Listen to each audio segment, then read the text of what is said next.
Kemarin happy-happy menikmati weekend, udah masuk hari Senin lagi. Panik gak? Panik gak? Panik lah, masa enggak? Khususnya yang punya deadline hari ini ya. Tenang, jangan overthinking. Yang bikin kita panik itu karena terlalu memikirkan hal yang belum terjadi sampai akhirnya cemas berlebihan. Sebagian orang malah sampai pusing, mual atau sakit perut. Inilah yang dinamakan serangan panik alias panic attack.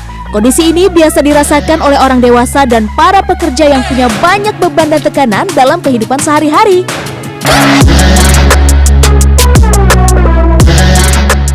Pernah sih kayak gitu, cuma kalau kayak gitu dialihinnya tetap main sosial media sampai ngantuk aja sih. Pusing sih pasti, tapi biasanya ada ngantuknya. Jadi misalkan ada hari ini kita ABC, A kelar, pas lagi mau masuk B itu udah mulai ngantuk gitu. Paling momot aja sih, pusing, tapi nggak sampai yang mual gitu, nggak.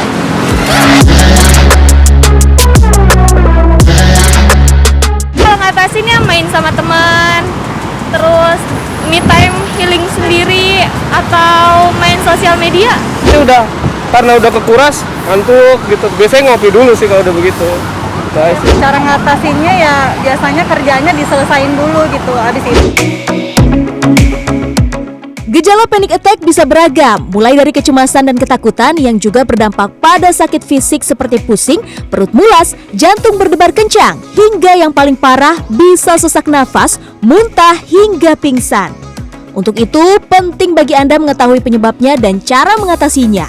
Panic attack ini juga bisa disebabkan oleh hal yang sangat sederhana. Misalnya terlalu banyak berselancar di media sosial karena terlalu banyak informasi yang bisa kita terima. Hal ini juga bisa menyebabkan kita menjadi overthinking, kemudian menyebabkan kecemasan yang berlebihan. Maka itu, bijaklah dalam menggunakan media sosial dan batasi waktu penggunaannya.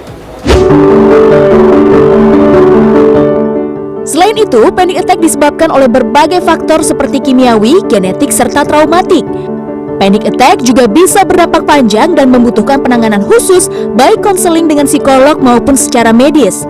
Namun jangan khawatir, Anda tetap bisa menanganinya. Memperbanyak relaksasi bisa menjadi solusi mengatasi panic attack. Dia harus mendapatkan banyak relaksasi ya. Latihan pernapasan, termasuk dengan pendekatan spiritual, beribadah, menenangkan diri, healing ya, untuk agar dia melatih dirinya untuk bisa kuat, melatih dirinya untuk bisa mengontrol emosinya, melatih dirinya untuk bisa mengontrol perilakunya. Lalu, apa yang harus dilakukan ketika Anda melihat orang lain terkena panic attack? Jika berada di keramaian, bawa ia ke tempat yang lebih tenang. Tanyakan apa yang ia butuhkan dan bicaralah dalam kalimat pendek dan sederhana. Buat ia tetap fokus dengan memintanya melakukan kegiatan berulang seperti mengangkat kedua tangan. Pandu ia untuk mengatur pernafasannya dengan bernafas pelan dalam hitungan 10. Yang terpenting, beri dukungan dan pendampingan yang tepat, sebab lingkungan keluarga dan teman yang positif bisa mengurangi dampak panic attack pada seseorang. Tim Liputan CNN Indonesia.